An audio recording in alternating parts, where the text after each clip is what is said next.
Hello friends, welcome to your YouTube channel Edutation. पिछले part में हमने प्रकाश के प्रकीर्णन, वन विक्षेपण एवं रंग के बारे में जाना था। ये हमारा लाइट का पार्ट 6 है, जिसमें हम मानव नेत्र एवं नेत्र रोग के बारे में जानेंगे।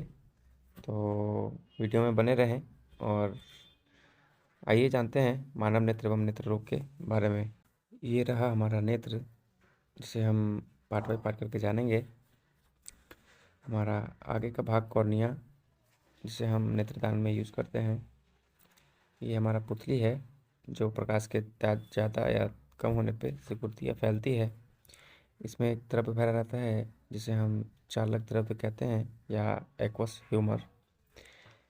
ये जो हमको दिख रहा है, इसे हम आइरिस कहते हैं। और हमारा ये उत्तल लेंस है। आँख में हमारा उत्तल लेंस होता है, जो प्रोटीन से निर्मित होता है। और जो उत्तल लेंस जिस पेशियों के द्वारा जुड़े हुई रहती है, उसे हम पच्छाभ्य पेशियाँ या सिलियरी मांसपेशियाँ कहते हैं। यहाँ पे हमारा एक पीत बिंदु होता है, जिसे हम येलो स्पॉट के नाम से जानते हैं। और एक हमारा होता है ब्लाइंड स्पॉट। यहाँ पे अगर प्रतिबिंब बनता है हमारे आँख का, तो वहाँ पे हम नहीं देख पाते, जबकि येलो स्पॉट पे जो प्रतिबिंब बनता है उसे हम बहुत अच्छे से देख पाते हैं। ये हमारा रेटिना है, जहाँ हमारा प्रतिबिंब बनता है, और इसे हम एक तरह से फोटो फिल्म के भी नाम से जानते हैं। यहाँ से हमारी दृश्य शिराएँ निकलती हैं, जो हमारे मस्तिष्क तक जाती हैं। और ये जो हमारा उत्तल लेंस होता है, जो वास्तविक उल्टा एवं छोटा प्रतिबिंब बनाता है, उसे हमारा मस्तिष्क हमें सीधी करके दिखाती है। इसमें भी एक द्रव्य भरा रहता है, जिसे हम कचाप द्रव्य या विट्रस ह्यूमर कहते हैं। तो आइए हम इसे पार्ट बाई पार्ट करके इसके डिफिनेशंस को देखेंगे। पहला है हमारा कॉर्निया। कॉर्निया आँख का जो सबसे बाहरी भाग होता है, उसे हम कॉर्निया बोलते हैं। नेत्र के सबसे बाहरी भाग को कॉर्निया कहते हैं। नेत्रदान में इसी का उपयोग किया जाता है, और नेत्रदान जो है, जब हम करते हैं तो सिर्फ कॉर्निया ही दान होता है, ना कि पूरा नेत्र। कोई भी हमारे बड़े बड़े जो कलाकार हैं या कोई बड़े राजनेता हैं, उन्होंने नेत्रदान किया है, तो जब उनकी मृत्यु हो जाएगी तो उनका कॉर्निया दान होगा, ना कि उनका पूरा आँख निकाला जाएगा। तो नेत्रदान में कॉर्निया का यूज होता है, और इसका कार्य जो होता है, प्रकाश का अपवर्तन करना होता है। परितारिका आइरिस के बारे में जानते हैं। आँख का रंग परितारिका के रंग पर निर्भर करता है। यह काला, भूरा तथा नीले रंग का होता है। काला अधिकतर लोगों का होता है, भूरा कुछ कुछ लोगों का होता है, और नीला सबसे कम मात्रा में देखने वाला रंग है। तो ये परितारिका जो है, इससे हमारे आँख का निर्धारण होता है, आँख के रंग का, कि आँख का रंग कैसा होगा। आते हैं पुतली की ओर। परितारिका का यह छोटा सा छिद्र होता है, जिसके द्वारा प्रकाश नेत्र में प्रवेश करती है। और जब प्रकाश की तीक्ष्णता अधिक होती है तो ये सिकुड़ती है, और जब हमें प्रकाश की तीक्ष्णता कम देखने को मिलती है तो यह फैलती है। हमारे आँख में एक लेंस भी होता है, जिसको हमने आपको बताया था कि उत्तल लेंस हमारे आँख में होता है, और इसका निर्माण प्रोटीन से होता है। तो आँख में उत्तल लेंस होता है, इसमें सबसे अधिक प्रोटीन पाया जाता है, जो किसी वस्तु का वास्तविक उल्टा तथा छोटा प्रतिबिंब बनाता है। जब उल्टा प्रतिबिंब बनता है, तो वो जो मांसपेशियाँ निकली थी आँख से, वो हमारे मस्तिष्क को उल्टा प्रतिबिंब भेजती है, और मस्तिष्क उसके उल्टे प्रतिबिंब को हमें सीधा करके दिखाती है।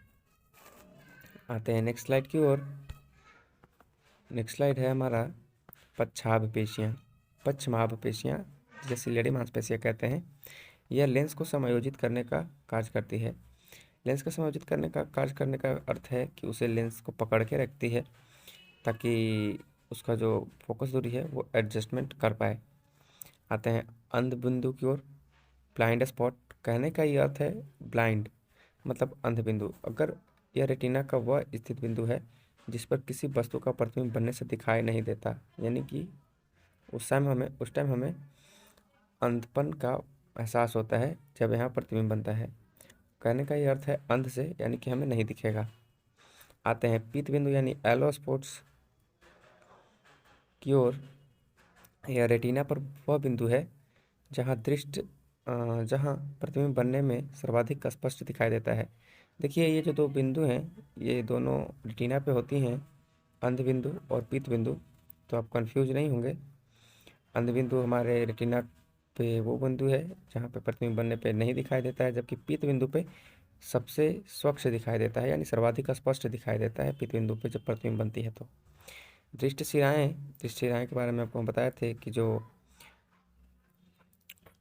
नेत्र से जो मांसपेशियाँ निकलती हैं और उससे हमें मस्तिष्क इंटरकनेक्टेड होती है और मस्तिष्क को सूचना देती है कि मतलब हमारे ऊपर जो प्रतिबिंब है वो आप दिखाएं।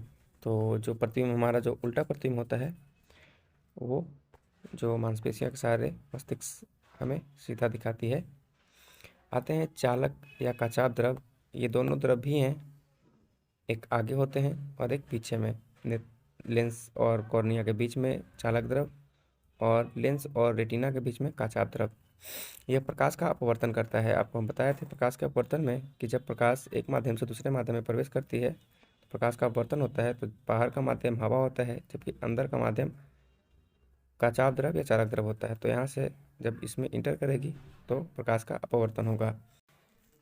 आगे का पॉइंट है हमारा रेटिना। रेटिना हालांकि पहले होना चाहिए था बट कोई बात नहीं। रेटिना जो है इसे फोटोग्राफिक फिल्म भी कहा जाता है। जो हम आपको आँख का चित्र के द्वारा समझा रहे थे तो उस टाइम में आपको बताया था कि इसे फोटोग्राफिक फिल्म भी कहते हैं, क्योंकि इस पर वस्तु का वास्तविक उल्टा तथा छोटा प्रतिबिंब बनता है। इसी पे yellow spots and blind spots दो जगह होती हैं। येलो स्पॉट्स पे हमें काफ़ी अच्छे से प्रतिबिंब दिखाई देता है, जबकि ब्लाइंड स्पॉट्स पे हमें प्रतिबिंब नहीं दिखाई देता है अगर वहाँ पे प्रतिबिंब बनता है तो। रेटिना में दो प्रकार की कोशिकाएं होती है, क्षण कोशिका और शंकु कोशिका। यह प्रकाश की तीव्रता के लिए उत्तरदायी है कि प्रकाश कितना तीव्र है, और शंकु कोशिका है यह प्रकाश के रंग के लिए उत्तरदायी है, जैसे रेड, ग्रीन, ब्लू। ये सब चीज़ें हालांकि आपको हम पिछले क्लास में बताया था कि ये तीनों प्राकृतिक रंग है। तो ये शंकु कोशिकाएं होती हैं। जब नेत्र रोग पढ़ेंगे तो उस टाइम एक रोग पढ़ेंगे जिसमें यही शंकु कोशिका नहीं होती है, और उस टाइम आनुवंशिकता के कारण उन लोगों के आँख में वर्णांधता यानी कि कलर ब्लाइंडनेस की बीमारी होती है और इसे ठीक नहीं किया जा सकता। ठीक है, क्षण अगर होगा तो वो तीव्र होगा, लेकिन क्षण कोशिका होगा तो वो प्रकाश की तीव्रता के लिए उत्तरदायी होगा। इस कॉन्सेप्ट से अच्छा है कि आप इसे अच्छे से समझ लेंगे। हमने नेत्र के सारे पार्ट को जान लिया है, तो अब नेत्र के रोग के बारे में जानते हैं। पहला हमारा है निकट दृष्टि दोष। कहने का ये अर्थ है निकट दृष्टि दोष, यानी कि जो भी होगा वो निकट होगा।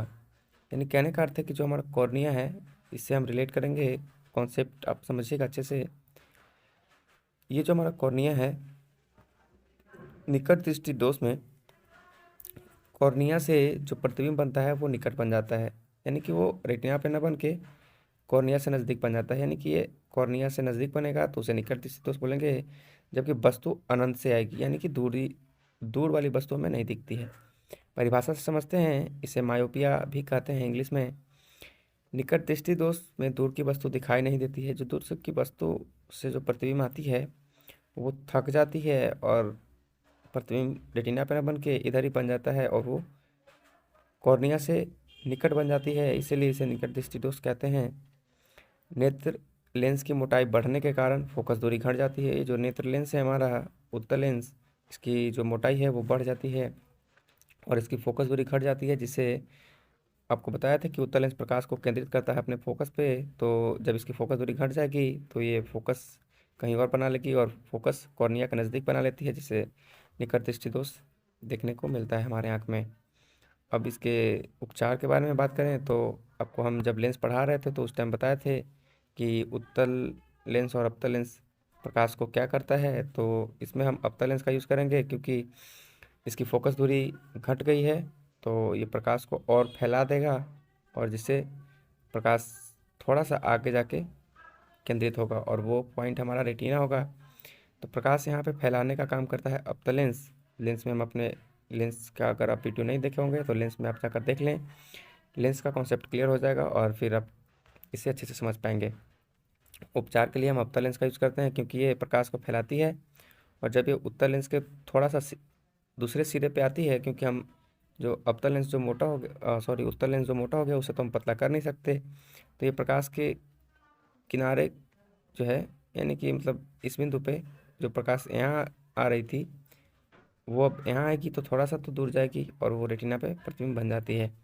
तो इस तरह हम निकट दृष्टि दोष के उपचार के लिए अवतल लेंस का यूज़ करते हैं। आते हैं दूर दृष्टि दोष पे। दूर दृष्टि को हम हाइपर कहने का ही अर्थ है दूर, मेट्रोपिया जो है दृष्टि दोष यानी कि हाइपर मेट्रोपिया भी कहते हैं इसे। इस दोष में निकट की वस्तु दिखाई नहीं देती। दूर दृष्टि दोष में निकट की वस्तु नहीं दिखाई देगी और निकट दृष्टि दोष में दूर की वस्तु नहीं दिखाई देगी। अब दूर दृष्टि दोष इसका नाम क्यों हुआ इसे भी अच्छे से देख लेंगे। इस दोष से पीड़ित व्यक्ति के नेत्र लेंस की मोटाई घट जाती है।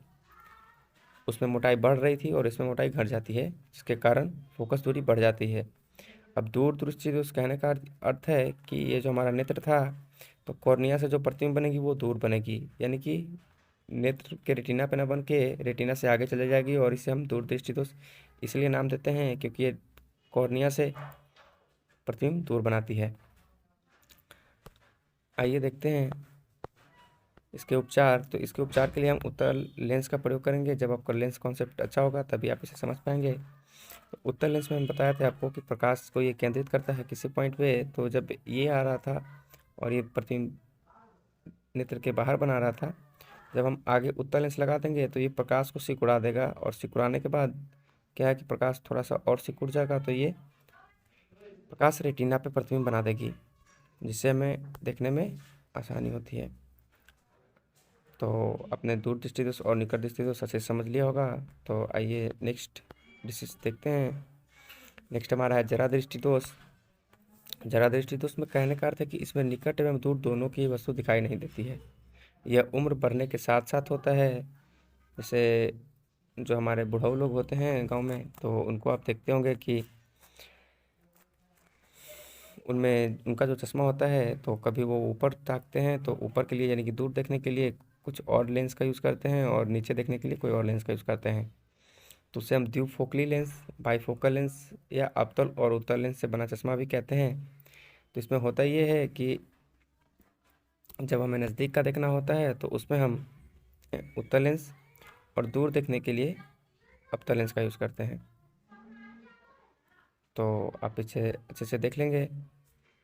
आते हैं नेक्स्ट हमारा है मोतियाबिंद। तो मोतियाबिंद के बारे में जानते हैं। मोतियाबिंद भी अधिक उम्र वालों को होता है, बूढ़ा बूढ़ी जो हैं उन लोग को होता है। तो इसमें नेत्र के ऊपर एक अपारदर्शी झिल्ली, जैसे कि ये नेत्र के ऊपर नहीं लेंस के ऊपर होता है, तो लेंस के ऊपर अपारदर्शी झिल्ली का निर्माण हो जाता है, जिसके कारण प्रकाश का अपवर्तन नहीं हो पाता, और प्रकाश का अपवर्तन नहीं होगा तो हम किसी चीज़ को नहीं देख पाएंगे।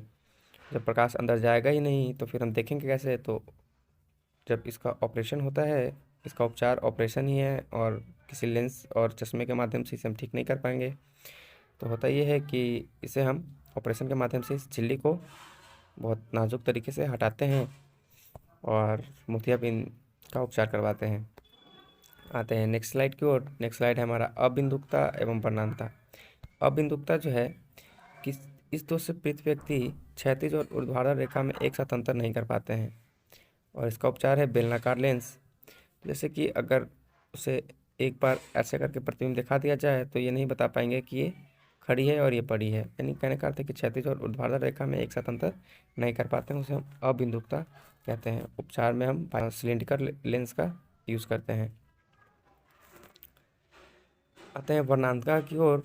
तो जब हम को नेत्र का बता रहे थे उस टाइम हमने बताया था, और इसी के चर्चा आप करेंगे। वर्णांतता मतलब कलर ब्लाइंडनेस, यह एक आनुवांशिक बीमारी है, मतलब कि ये किसी चीज़ से नहीं होता, और ये माता पिता की आनुवांशिकता से एक्स क्रोमोसोम की कमी से हो जाता है। और इस रोग से पीड़ित व्यक्ति के आँख में किसी खास प्रकार के शंकु कोशिका की कमी हो जाती है। जब आपको हम शंकु और क्षर पढ़ा रहे थे तो उस समय हमको बताया था कि शंकु जो है प्रकाश के रंग का निर्धारण के लिए उत्तरदायी होता है, और यही शंकु कोशिका की कमी हो जाती है, जिससे मानव जो नेत्र है वो रंग का अंतर नहीं कर पाता, और जिसके कारण वह व्यक्ति उस रंग को नहीं देख पाता है या रंग का अंतर नहीं कर पाता, और इसका कोई उपचार नहीं है, उपचार असंभव है। तो रेलवे जब ALP या बहुत सारे जॉब वैसे हैं जिसमें कलर ब्लाइंडनेस को देखा जाता है और कलर ब्लाइंडनेस होने पे उन्हें रिजेक्ट कर दिया जाता है।